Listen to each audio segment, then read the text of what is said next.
پاک وطن یہ آج کے دن ہم تجھ سے وعدہ کرتے ہیں، ہم کل ہی نہیں ہم آج بھی تم پر جان لٹایا کرتے ہیں۔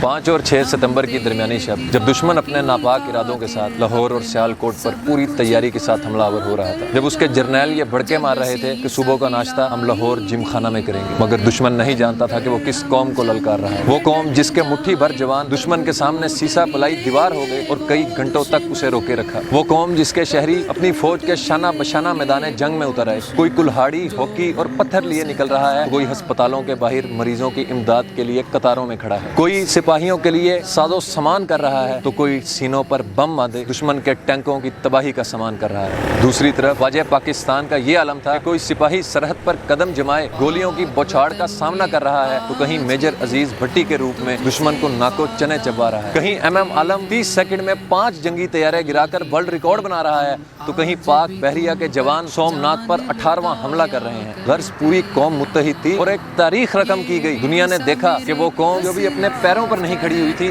اپنے سے کئی گنا فوج کو اس نے بھاگنے پر مجبور کر دی۔ مگر یہ سب کیسے ممکن تھا؟ کیسے ایک مٹھی بھر قوم نے اپنے سے کئی گنا بڑے دشمن کو میدان جنگ میں بچھاڑ چھوڑا؟ یقیناً یہ اللہ تعالیٰ کا احسان عظیم اور فرشتوں کی مدد تو تھی ہی، مگر یہ قوم کا اتحاد تھا۔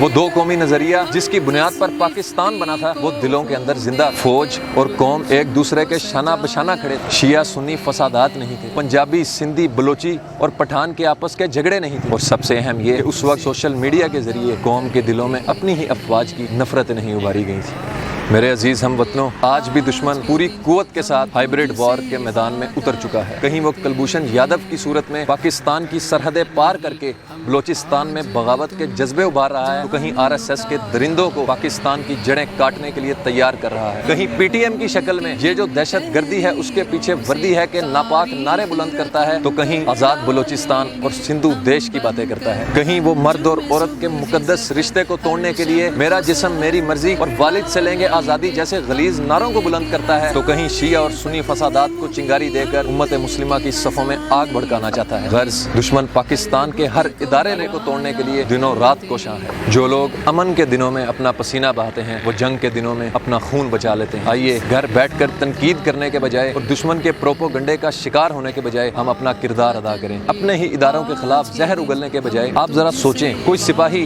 جو سیاچین کی سرد چوٹیوں پر اپنی خوشیاں اور غمیاں قربان کر کے سر پر کفن باندھے آپ کی حفاظت کے پہرے دے رہا ہے، جب اس کے کانوں تک یہ صدائیں پہنچیں گی یہ جو دہشت گردی ہے اس کے پیچھے وردی ہے تو وہ کس بنا پر اپنی جان کی قربانی پیش کرے گا؟ اور سب سے اہم بات، کسی ایک شخص کی انفرادی غلطیوں اور غفلتوں کو بہانہ بنا کر پورے ادارے کو نشانہ نہ بنایا جائے۔ یہ ادارے ہیں تو آپ محفوظ ہیں، یہ ادارے ہیں تو آپ کی سرحدیں محفوظ ہیں، آپ کے گھر اور آپ کی مسجدیں آباد۔ اپنے اداروں پر اعتماد رکھیے، اتحاد کی فضا بنائی رکھیے اور پاکستان کے لیے اپنی صلاحیتوں کو استعمال کرتے ہوئے اپنا کردار ادا کیجیے۔ ڈالے اس دل کو دریا کرتے ہیں،